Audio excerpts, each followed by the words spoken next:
이번 시간은 증권가에서 눈여겨보고 있는 종목들 리포트를 토대로 알아보도록 하겠습니다. 자, 먼저 비전경제연구소의 김태성 팀장부터 소개해드릴게요. 안녕하세요. 네, 안녕하세요. 네, 매주 수요일 저희와 함께 해주시는 거죠? 알겠습니다. 잘 부탁드리겠습니다. 네. 네, 먼저 저희가 어떤 종목을 이야기하게 될지 첫 번째 종목부터 만나보시죠. 저희가 함께 리포트 준비한 내용입니다. 현대차인데요. NH투자증권에서 제시를 했습니다. 제목은 과도한 우려, 자신감 있는 사업 계획 이렇게 나와 있는데요. 투자 의견은 매수였는데 목표 주가가 16만 3천 원으로 하향 조정이 됩니다. 네. 네, 25만 원으로 하향 조정이 되는 거군요. 이거 팩트 체크부터 좀 해봐야 될 것 같아요. 네. 23년의 사업 계획에 대한 평가 어떻습니까? 일단은 답부터 좀 말씀을 드려보면 굉장히 공격적으로 잡고 있다라는 의견 한번 드려보도록 하겠습니다. 사실 지금 현대차 아마 많은 분들이 지난해 연말 그리고 올해 초에 굉장히 또 고민이 많았을 종목 중에 기업 중에 하나가 아닐까라는 생각이 듭니다. 현대차 분명히 전기차 시장이 개화한다는데 그리고 현기차 굉장히 잘 팔린다는데 주가는 왜 이럴까에 대한 고민 굉장히 많이 하셨을 것 같은데 우선은 2022년은 뒤로 하고 2023년에 대해서 지금 이 보고서에 따르면 굉장히 공격적인 판매 대수를 좀 이야기하고 있어요. 국내 시장에서 그리고 해외 시장에서 기존의 판매 대수보다 약 10% 혹은 20%가 넘는 판매 대수를 지금 목표로 잡고 2023년에 그러니까 이제 쉽게 말해서 지금보다 차를 많이 팔겠다라는 이야기를 좀 하고 있고 그것이 이제 가능한 이유 중에 하나를 어떤 예를 들고 있냐면 이미 알고 있는 우리가 투자자분들이 알고 있는 악재 그 이상의 악재는 없다라는 이야기를 좀 하고 있습니다. 아무래도 이제 현대차의 이제 가장 큰 악재라고 한다면 매크로 불확실성일 것 같아요. 그리고 환율에 따른 또 부담감.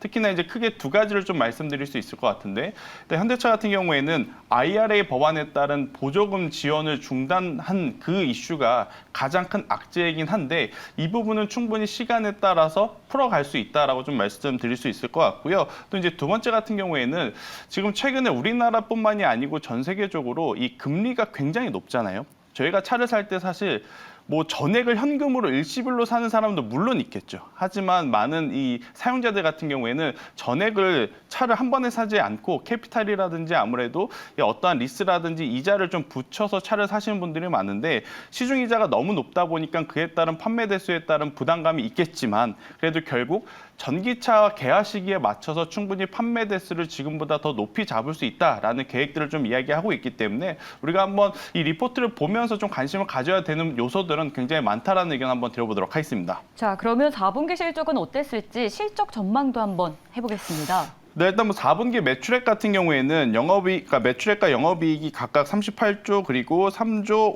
5,600억 이 정도로 이제 나왔는데 그래도 시장에서 생각한 것보다는 저는 양호했다라는 평가를 좀 드리고 싶어요.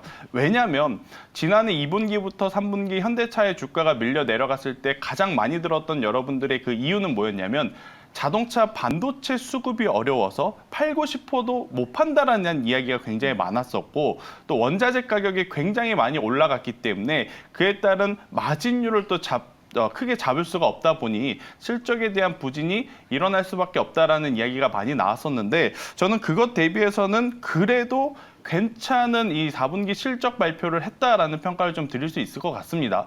특히나 지금 좋지 못한 이야기들이 굉장히 많이 나오고 있음에도 불구하고 이 정도의 실적을 보여줬다라고 한다면 저는 충분히 이 리포트에서 이야기하는 것과 마찬가지로 2022년보다 2023년 조금은 더 기대해 볼 수 있는 요소들이 굉장히 많지 않을까라는 의견을 한번 드려보도록 하겠는데요. 일단 그중에 이제 가장 대표적으로 볼 수 있는 수치가 이 PBR인 것 같습니다. 지금 현대차 같은 경우에는 PBR이 지금 1포인트가 안 돼요. 그렇기 때문에 굉장히 저평가되었다라고 할 수 있고 뭐 저평가라고 평가를 할 수도 있지만 뭐 시장에서 소외받을 수도 있지 않겠느냐라고 평가를 받을 수도 있다라고 생각은 하지만 어차피 자동차 같은 경우에는 지금 전기차가 대세이기 때문에 저는 충분히 현대차의 추가적인 상승세 기대해 볼 만하지 않을까라는 의견 한번 드려보도록 하겠습니다. 네, 그렇다면 이어서 투자 아이디어도 좀 찾아봐야 될 것 같습니다. 현대차에 대해서 저희는 어떤 아이디어를 가지고 가봐야 될까요? 네, 일단 뭐 제가 앞서서도 말씀드렸지만 여전히 리스크는 존재합니다. 네. 그러니까 IRA 법안이 이제 가장 큰 아킬레스건으로 우리에게 지금 작용이 되고 있고 아무리 이제 일부 사용처, 그러니까 리스로 실제로 구매하시는 분들에게는 보조금을 지원한다라는 이야기가 있지만 전체 판매 대수의 리스트 판매 대수는 그렇게 크지 않거든요. 그렇기 때문에 이제 매출에 대한 부담감은 있긴 하나 어차피 저는 전기차를 탈 거라면 지금 현대차가 지금 대세가 된 상황에서 현대차의 매출이라든지 판매 대수는 충분히 기대해 볼 만하다라고 좀 말씀드릴 수 있을 것 같고 또 이제 현대차가 중국 시장이라든지 러시아에서 이 부진한 모습을 인도 시장이라든지 브라질이라든지 새로운 나라에서의 또 이제 판매고로 물량들을 확보하고 있기 때문에 저는 충분히 기대해 볼 만하다라는 의견 대신에 단기적인 시세를 노리기에는 업황 자체에 이 먹구름이 좀 많이 끼어 있는 상태입니다. 그렇기 때문에 이제 단기적인 트레이딩보다는 조금은 더 길게 봤을 때, 즉 중장기적으로 좀 끌고 간다라고 봤을 때 현재 구간은 우리가 충분히 관심을 가져봐도 괜찮다라는 의견 드려보도록 하겠습니다. 네, 그렇다면 팀장님이 생각하시는 이 중장기라는 기간 대략 어느 정도로 보시는 거세요? 일단은 올해 이 하반기까지는 좀 기다려 봐야 될 것 같아요. 네, 아무래도 이제 1분기 만약 우리가 예상한 것보다 좋은 실적이 나오면 주가는 더 빠르게 반응하겠지만 그렇지 못할 가능성이 지금은 많거든요. 그렇기 때문에 올해 상반기보다는 하반기 실적을 좀 기대해 보면서 길게를 본다면 저는 하반기까지 가져가 보시는 게 좋지 않을까라는 의견 드리도록 하겠습니다. 네, 그럼 이 리포트 믿어봐도 괜찮을까요? 네, 장기적으로 본다면, 그러니까 중장기적으로 본다면 저는 믿어보자라는 표에 한 표를 던져보도록 하겠습니다. 네, 어차피 탈 거라면 이제는 전기차라는 한 줄 평도 이야기해 주셨습니다. 자, 그럼 이어서 저희 두 번째 리포트도 체크해 봐야겠죠. 저희가 준비한 두 번째 리포트는 호텔신라입니다. 역시 NH투자증권에서 제시를 했는데요. 제목은 기대감을 높여주는 구간이다 라는 제목이었습니다. 투자 의견은 매수였고 목표 주가는 상향 조정이 되었습니다. 10만 원 제시가 되었네요. 자, 이번에는 호텔신라 이야기를 좀 해보죠. 여행 수요 회복에 탄력을 받으면서 호텔신라의 기업 가치도 부각 중이라고 해요. 더불어 인천공항 면세점 사업자 입찰 공고도 기대해 볼 만한 부분인지 이야기들이 나옵니다. 일단 호텔신라의 가장 큰 매출이라고 한다면 두 가지로 나눌 수가 있을 것 같아요. 첫 번째는 여러분들도 아시는 호텔 쪽. 그리고 이제 두 번째는 그동안에 미비했지만 여전히 호텔신라의 가장 큰 매출 비중을 차지하고 있는 면세 쪽.